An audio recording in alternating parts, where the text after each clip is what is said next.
జయశంకర్ జిల్లా రేగొండ మండల కేంద్రంలోని రైతు వేదికలో ఈరోజు భూభారతి చట్టంపై రైతులకు తహసీల్దార్ శ్వేత ఆధ్వర్యంలో అవగాహన సదస్సు కార్యక్రమాన్ని నిర్వహించగా ముఖ్య అతిథులుగా భూపాలపల్లి ఎమ్మెల్యే గండ్ల సత్యనారాయణరావు, జిల్లా కలెక్టర్ రాహుల్ శర్మ పాల్గొని సమావేశంలో మాట్లాడారు.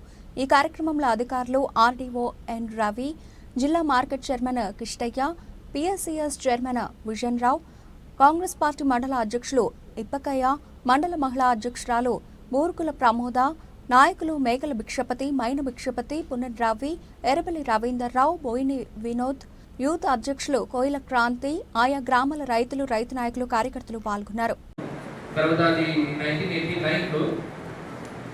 చట్టంకి రూల్స్ ఫ్రేమ్ అయింది ఆల్మోస్ట్ 18 ఇయర్స్ తర్వాత. సిమిలర్లీ తర్వాత 2020లో ధర్నీ చట్టం తయారు చేసింది ప్రభుత్వం. ఆ ధర్నీ చట్టంకి రూల్స్ ఫ్రేమ్ కాలేదు. అండ్ దెన్ భూభారతి చట్టం జనవరి 2025లో అది అసెంబ్లీలో పాస్ అయింది.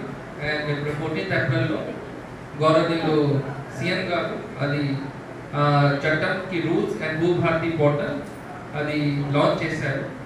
సో ఆల్మోస్ట్ చాలా షార్ట్ టైంలో and also with consultative process and అందరు జిల్లా కలెక్టర్ అందరు తహసీల్దార్తో ఫీడ్బ్యాక్ తీసుకున్న తర్వాత అది భూభారతి చట్టం వచ్చింది.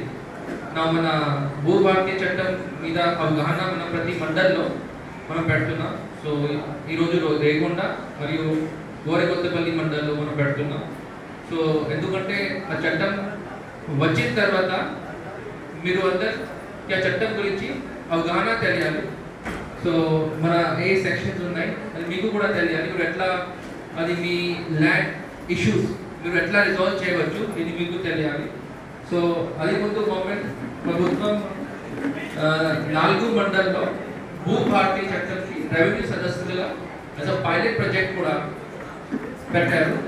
సో చేసుకుంటే డబ్బులు మన కుటుంబ అవసరాలకు కూడా అయ్యే విధంగా ఈ భూభారతి చట్టాన్ని ఈ రాష్ట్ర ప్రభుత్వం గౌరవనీయులు ముఖ్యమంత్రి రేవంత్ రెడ్డి పొంగులేటి నాయకత్వంలో మనం తీసుకురావడం జరిగిందన్న విషయాన్ని మీరు ప్రజలకు తెలియజేయాలని మీకు ఈ సందర్భంగా నేను తెలియజేస్తున్నాను.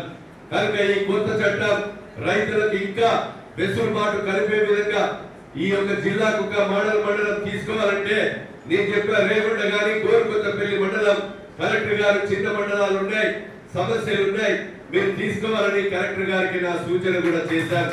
ఈ రోజు ఈ మండలంలో ఎందుకంటే చాలా గ్రామాలలో నిజంపల్లి, గాంధీనగర్, గోరుకొత్తపల్లి, జగన్నపేట, జుబిల్ నగర్ లాంటి గ్రామాలలో మరి కాసులో దున్నుకొని 70-80 సంవత్సరాల నుంచి దున్నుకున్న పట్టాలు ఎక్కడ ఉన్న హైదరాబాద్ లో ఉన్నటువంటి భూస్వామి బెదిరించి నా పేరు మీద పట్టా ఉన్నదని చెప్పి మీసా దువ్వి దళారులను పెట్టి బేరగాళ్ళను పెట్టి నాకు డబ్బులు ఇస్తే కాగితం రాసి ఇస్తా, స్టేట్మెంట్ ఇస్తా అని చెప్పి దళారు వ్యవస్థ కొనసాగుతున్నది.